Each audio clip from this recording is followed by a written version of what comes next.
must unlearn what you have learned. Do or do not. There is no try. Bow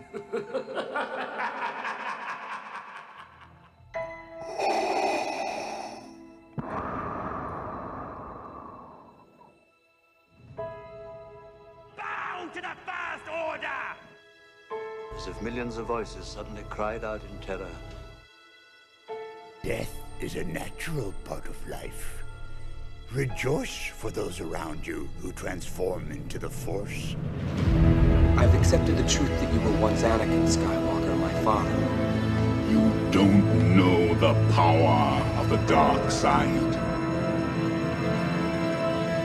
I thought to betray you, Father. I feel the good in you.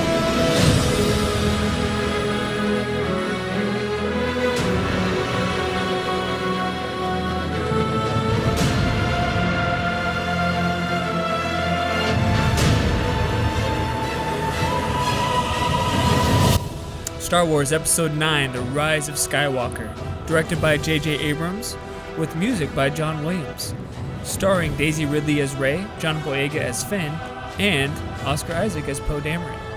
Awesome, thank you. The movie takes place not very long after The Last Jedi.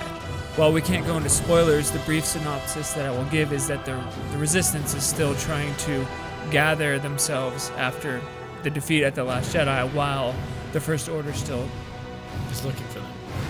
Yeah. We'll leave it at that. Alright, so we just got back from seeing it. First impressions, I thought it was really good. Really well done for what JJ was given. What do you think? I thought it was a good closing to the saga that we have seen so far. I think J.J. Abrams did a really good job of kind of putting the pieces back together again after The Last Jedi. And overall, I loved it. I did too. And not to, take anything away from The Last Jedi, but personally I did not like it. I know you did not like it. So I liked the majority of it. There were plot holes I didn't like, and then the whole side story with Finn and Rose I didn't like. That was about it. And I think a lot of The Last Jedi lovers, devouts, people who love this movie, will not be too happy with this one because of the decisions that JJ made. He kind of retconned a lot of things in that movie. But with that said, there's still enough from The Rise of Skywalker that I think Last Jedi fans will eventually love. Yeah, I think there's a lot of questionable decisions in this movie, but with that said, I still think there's enough great moments that it makes up for what it lacked in places. Yeah, I agree. There's a lot of moments that definitely get your heart racing, that definitely make you choke up a little bit. There's at least 7 or 8 emotional moments where I almost legit cried. I would agree. Like, out of most of the Star Wars movies, this one has a lot of really good moments. Like gut-punching moments. And it has that really good blockbuster feel that I think The Last Jedi missed a little bit. There was never any moments in The Last Jedi where I felt this emotional punch. Or, like, it's almost that, like, a little adrenaline rush you get in the feel-good action sequences between people. And yeah, even when it wasn't, like, sad, you still kind of choked up because of how awesome it was. Yeah, it was almost like an awe-inspiring moment. And that's what I felt in this movie that I think was lacking from The Last Jedi. And I think even if you didn't like the newer Star Wars movies, you would still relate to half of these moments and still feel the same feeling that most of us felt while watching. And like I said, I think it's people like to say fan service, which I think in a way it is, but it wasn't. It was a satisfying fan service in this movie. I think so. I think any Star Wars lovers of any movies will at least appreciate one moment from this movie. Yes, there are a lot of people that hate these new movies. I kind of don't understand it because it's like, it's a different Star Wars saga. Yes, it's connected to the old ones, but it's in the future. It's way past. It's a different time, a different era. So there's a lot of different things going on. So you can't really compare it to the ones that, episode 4, 5, and 6. Well, here's another thing. So most people who love the original trilogy, like really love it, they were kids. So it was like really vital to their childhood. So as they grow up and they see these changes made to their, what's really the integral parts of what made Star Wars awesome for them, and integral parts of their personalities and their lives. Yeah. They get a bit defensive, I think, and with good reason. But you also got to remember that these new trilogies apply to the new generations as well. They can't just make it Yeah, exactly well, like the original trilogy. You've got episode 4, 5, and 6 that came out in the 70s and early 80s.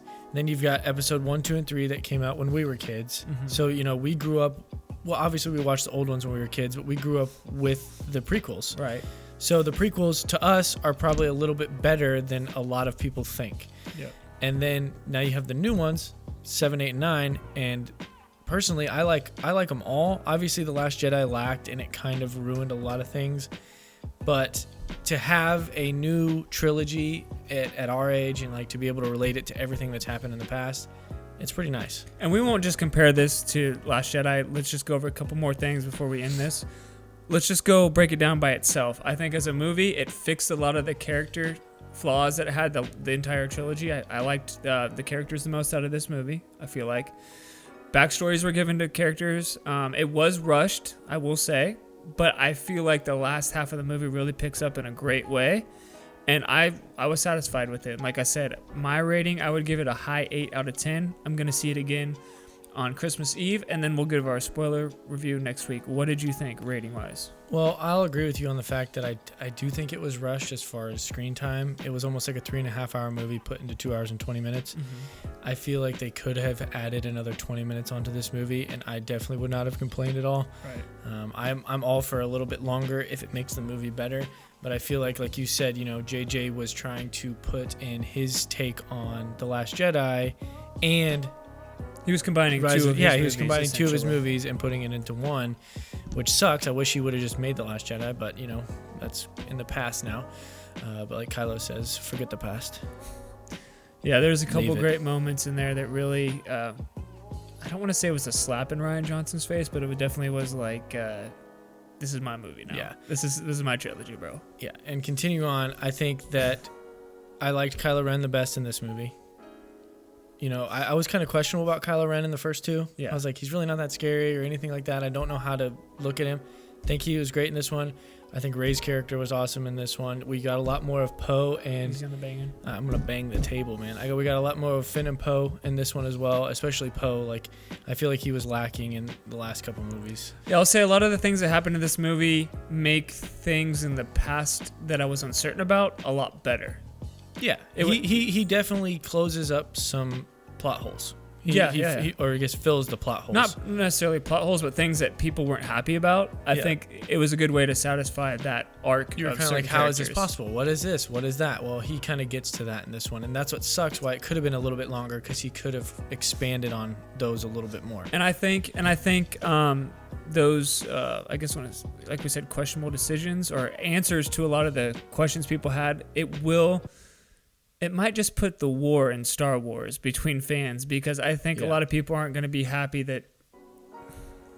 I'm sure we'll let you watch it. I'm sure, and that's the thing is, I'm sure a lot of people are not going to like this movie, and I'm sure you're going to hear about it, but go see it for yourself before you judge it, because trust me, I think this is one of the better Star Wars of all of 9 episodes. I would put it in my top 3. But I will say it definitely has its criticisms. I needed some of the scenes needed more breathing room. I felt like it cut fast. It was a fast-paced movie. There needed to be more breathing room for certain situations. Yeah, just add 10 to 20 minutes. And also the villain, which I've seen, it's in the trailer, it's everywhere. The villain in this movie was pretty questionable. The way this person was brought back and handled was very questionable. Well, everyone knows that Palpatine is in this movie. If they're a Star Wars fan, they know. He's on the poster. He's in the trailer. Okay, but Palpatine's anyways, in this movie. That stuff that was questionable to me, and it kind of took me out of the movie a bit, but it was still a good enough movie that I could overlook it and still enjoy it.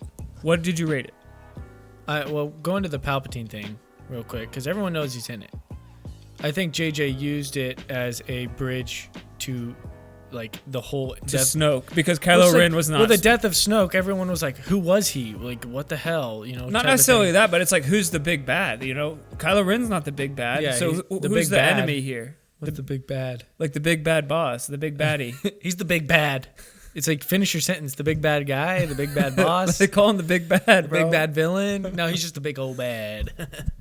we have said a lot of negative stuff about the movie, but I think that was just like minor criticisms compared to all the good that is in this movie. Well, and I mean, if you search YouTube right now, I doubt anyone will even find us or, you know, even listen to us this long. But what I'm saying is, you look on YouTube reviews right now, no one's really happy with the movie, at least from the review standpoint. But I really liked it. It's tough, and I think it's maybe the major Star Wars fans that live and die by the episode 4, 5, and 6, by the originals. Yeah. Those people probably won't like these movies. Right. They probably haven't, and it's gonna be that way. But guess what? We like the newer ones, Last Jedi excluded. I need to rate it still. I'm gonna give it. Would you rate it? High 8 out of 10, like 8.7. Yeah, I was thinking that too. I think like an 8.5, 8.7, something like That that. might change. Like I said, I'm gonna mull it over and we're gonna watch it again. And do it. And I would give it a high gold, even maybe a platinum. I think this is a movie you should see in theaters. I really do think you should. Yeah, we saw it in IMAX, so it was pretty awesome. Especially if you've seen the other two Star Wars 7 and 8, and also if you're just a Star Wars fan in general, I think it's worth seeing in theaters. Yep. And last thing I'll say is the action in this movie is pretty good. All right, guys, that was it. Like and subscribe if you want, but just go see the movie for yourself, and let us know what you think. Yeah, what you thought. Hit that Dread subscribe button. All right, guys, we'll see you next week. Go see it and the full we'll see you next week for spoiler review. I'm glowing. I know I'm on probation. I clean the toys. Can I go to the Hashi station? I gotta lay away on the power murder, but now you're treating me like a scruffy nerve murder. Use the force and run to dig a ball, run to dig a ball. Use the force and run to dig a ball, run to dig a ball. I'm a soldier, I'm a soldier, I'm mounted and soldier. I thought I told ya, don't be unwise, just be not by my side. You won't believe your eyes once the X-Wing rise. Yoda.